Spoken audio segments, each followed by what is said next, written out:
Well, I know that there's a lot of times where buyers are asking for certain things, and it might, it might pose challenges for you as when you're going through a property. Things like open floor plans and trying to define the spaces. What do you guys do with that? Oh, I have a perfect example of that. I had some friends out on the coast in Tillamook that had built a house that was just that. It was an open floor plan, and it sat on the market for 2 years. And it got the most showings in the Tillamook RMLS, but no offers for 2 years. Yikes! They finally had me stage it, and not only did it sell, it sold with 2 offers. The offer that actually came through was based solely on the photos, and all the house needed was, as you say, identifying the spaces, right. showing where the living room is, where the TV goes. Showing the size of a dining table that you can get in, that this is actually a house that a family can live in and function in. That's important stuff.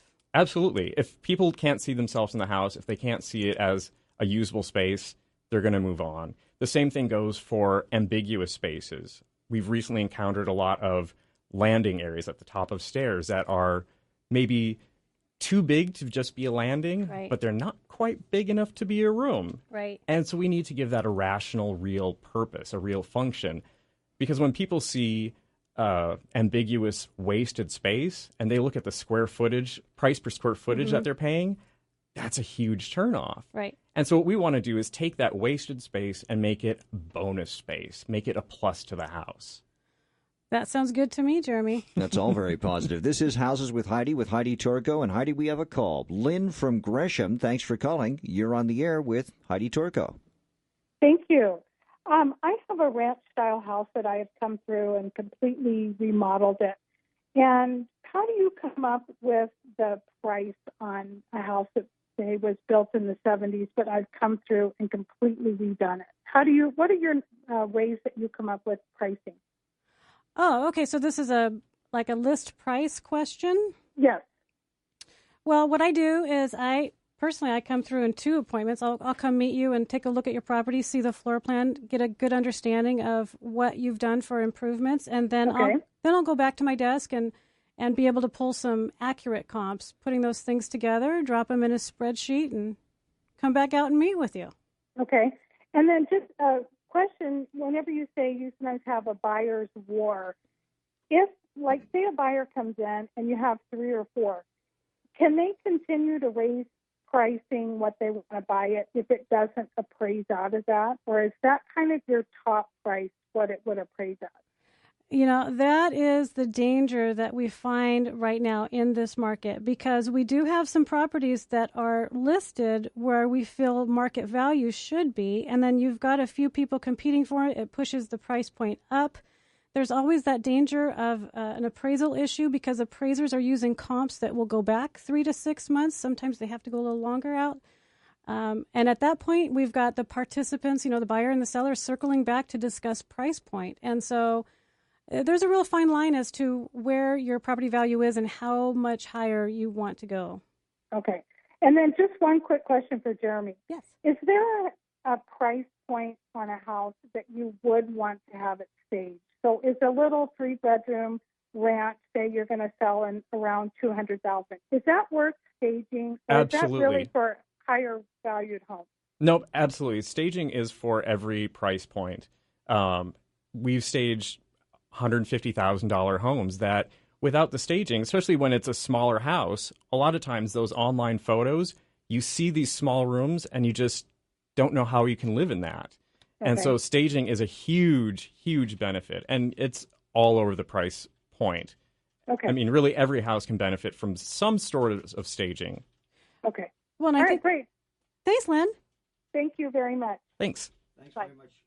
Thanks very much for calling, Lynn. We're going to get to Marie from Gresham momentarily. She also has a question for Jeremy, but I think first we have some commercial business to take care of. Need to refresh our pocketbooks, but I think this business that Marie has to ask will kind of put what you do in a different perspective, Jeremy. How about that, Heidi? Right on. Well, that makes me want to hear it. Well, we'll also hear what 56% of stagers say this is an absolute no. I've seen it myself, and you've got to hear this. That'll be next on Houses with Heidi, AM 860, KPAM.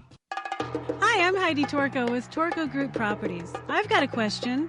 What would a sold sign do for you? For buying or selling, it's Houses with Heidi. Welcome back. It's Heidi Torco, Houses with Heidi. We've got Marie on the phone. Hi, Marie. What's your question? Hi. I have a question about staging. So you mentioned that the seller really needs to divorce themselves of the emotion and get the house ready to sell and start packing up. But we also talked about a house that sat on the market for 2 years. So what's the balance between living your life and getting the home ready for sale? Well, so the house that was sat for 2 years, that was a vacant property. Okay, So well, what if it's not? What if you're living in the home and it doesn't sell in 14 days and it takes a long time? We always try to, when the homeowner is living in the house while it's listed, we definitely take that into account so that you can live your life. Because really, when we stage a property, we want to show people how they can live in this house. Granted, it might be maybe a little bit idealized version of how they can live in the house, but really, it shouldn't affect your day-to-day living very much, other than maybe having to be a little more tidy, keep the dishes out of the sink, keep the laundry picked up, keep the bathroom vanity clear of cosmetics and accessories. Okay. So if you come to the house and you say, I'm getting rid of this sofa because this thing is going to kill you, I mean, do you tell a homeowner that you've got to get rid of this thing, or can you stage just for marketing purposes and then go back to what their normal house looks like? Typically, you don't want to stage and take photos and then put it back, because then when people see the picture online and then they go to the property and it doesn't look the same, it gives them a weird feeling of, oh, what happened here? Yeah. So, and every house is different. So if we come to your house and say you have a sofa that is well used and it would be better if it went away, then, we would bring a new sofa, obviously. And every case is different. Some cases when the budget for staging just doesn't allow for something new, we can work with what you've got and just come up with some ingenious way to make that sofa work. Well, there's some really great couch covers out there, right? Sofa covers and stuff. So, I mean, pillows and throws hide a multitude of sins. We've had sofas that had rips and pet stains, and it's just a little bit of covering. Well, that leads to my next question. Then the staging, does that come out of my pocket, or does that come out of the commission, or how does that work? Again, it depends on the case. Most often, the seller is the one that's going to pay for staging. Occasionally, an agent may chip in. There have been times when we've allowed the payment for staging to be taken out of the closing costs. Oh, okay. But typically, the seller number of does. Ways you can go. I mean, do you give them a budget? And when we come view the property, within a day, we send you a proposal giving what we plan to do with the property and the cost. I see. And what's great is it's kind of like an a la carte menu. You can choose if that, Jeremy, let me also repeat, Jeremy Gilhousen's here with us from OnStage Staging Company here in Portland.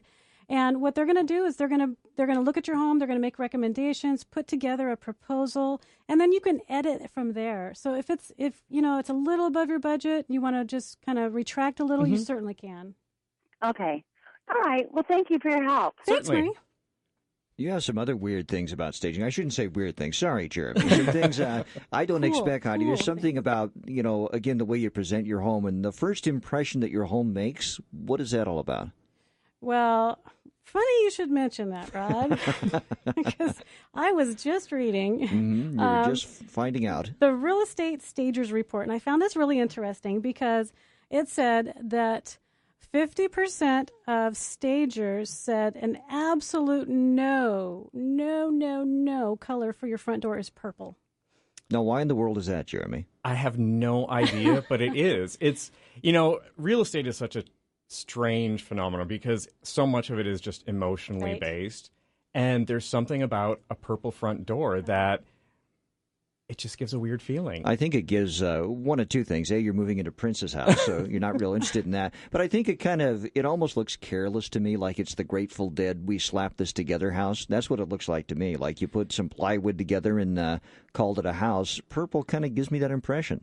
See, isn't that interesting? Because some people are going to love it and some people are not, which is why we want to make the property appeal to the widest pool of buyers. And in the report that I was mentioning, it listed the top 6 colors. So number 1 was red. A red door was the most attractive, and buyers felt that it was going to be a better quality home and that it was more expensive and would sell for a higher price point. You know, I kind of wonder, though, how that goes with the decor of the rest of the front of the home, because red, traditionally, Jeremy, is an inflammatory color, is it not? Absolutely. But when it comes to the front door, that's not a new thing. That's been the kind of go-to color for a front door for decades. Right. And, you know, every house is different. But almost any house can take a red door. And we have this, I know we want to get to that rest of that material. We may have to save it for next week, Heidi, because we have a call from Krista in Portland. She didn't want to go on the air, but she does have this question for you as a realtor. How can you be fair to both a buyer and a seller? You're trying to balance those two interests in any transaction. How can you make sure everybody's getting the best deal? Great question. Great question. So if I am the listing agent and I am representing my seller, then I am protecting my seller. I'm always going to do what's ethical, and I don't write offers on my own property. So if I did talk to somebody, open house or a buyer call, and they wanted to write an offer, I would bring in another agent to write that, because for me to write offers and also represent that seller, it's called dual agency, and it just kind of, you know, there's nothing wrong with it. It's full disclosure. All parties need to be in agreement that it's okay. It's just not something that I'm a fan of. I protect my client, whichever side they may be. Okay, well, I guess that answers that. Jeremy, we're about out of time, but I think we've covered everything you can possibly say about staging. Is that right? There's nothing more to say. Oh, no, there's plenty more. Well, maybe, Heidi, we should consider then maybe having Jeremy on again at some point in the future. We absolutely will. In fact, I want to just say again how you can get a hold of Jeremy at OnStage, and that would be going to his website. Their website there is onstage-online.com, and they're a local company here in Portland, 503-473-8838. It has been awesome having you on, Jeremy. Absolutely. Anytime. And I got to say, Jeremy saved the day today because we had a last-minute shuffling of guests, and I was already a fan. Now, and we do that with staging, too. Save the house day. is on the market to market tomorrow. Help!